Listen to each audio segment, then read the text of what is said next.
Gold medal جیتنے کے بعد ارشد ندیم پر نوٹوں کی بارش، راتوں رات کروڑپتی بن گئے، ارشد ندیم چھا گئے۔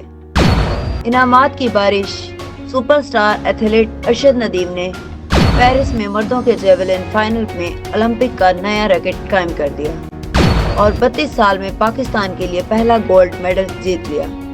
اپنی دوسری کوشش میں 92.97 میٹر کی زبردست تھرو حاصل کر کے میاں چنو کو حیران کر دیا۔ ندیم کا تھرو پہلا انفرادی گولڈ میڈل تھا۔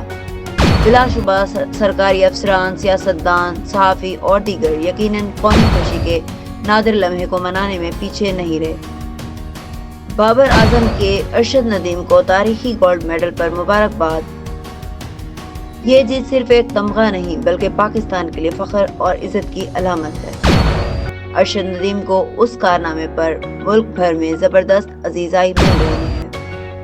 اس جیت کے بعد انہیں نہ صرف سونے کا تمغہ بلکہ حکومت پاکستان اور بڑے نامور شخصیات سے انعامات ملنے کا امکان ہے۔ کس نے کون سا انعام دینے کا اعلان کیا، جانیے۔ وفاق کی جانب سے تمغہ امتیاز، قومی اعزاز، پاکستان حکومت کی طرف سے 10 کروڑ کا انعام اور میاں چنو میں ارشد ندیم کے نام سپورٹ سٹی بنانے کا اعلان۔ ایک اعلیٰ سطح کی سرکاری نوکری دینے کا بھی فیصلہ۔ پاکستان سپورٹس بورڈ میں پیچھے نہ رہا، ایک خصوصی سپورٹ پیکج کا اعلان کر دیا۔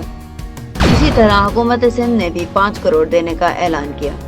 گورنر سندھ کامران ٹیسوری نے ارشد ندیم کے لیے 10 لاکھ کے انعام کا اعلان کیا۔ گورنر پنجاب سردار سلیم حیدر خان نے قومی ہیرو ارشد ندیم کے لیے 20 لاکھ کا اعلان کیا۔ گلوکار علی ظفر نے ارشد ندیم کے لیے 10 لاکھ کے انعام کا اعلان کیا۔ عالمی ایتھلیٹکس نے بھی ارشد ندیم کے لیے $50,000 کے انعام کا اعلان کیا۔ پاکستان ساتھ امریکن تاجر علی شیخانی نے پیرس اولمپکس 2024 میں ریکارڈ قائم کرنے والے ارشد ندیم کے لیے گاڑی انعام میں دینے کا اعلان کیا۔ دوسری جانب سکھر کے میر اسلام شیخ نے سونے کی تاج اور سپورٹس اسٹیڈیم کو ارشد ندیم کے نام منسوخ کرنے کا اعلان کیا۔ زلمی فاؤنڈیشن نے ارشد ندیم کو 10 لاکھ روپے دینے کا اعلان کیا۔ پاکستان کے لیے یہ لمحے فخر کے ہیں اور قوم ارشد ندیم کی اس عظیم کامیابی پر سلام پیش کرتی ہے۔ ہم امید کرتے ہیں کہ یہ سنہری سفر مستقبل میں بھی جاری رہے گا۔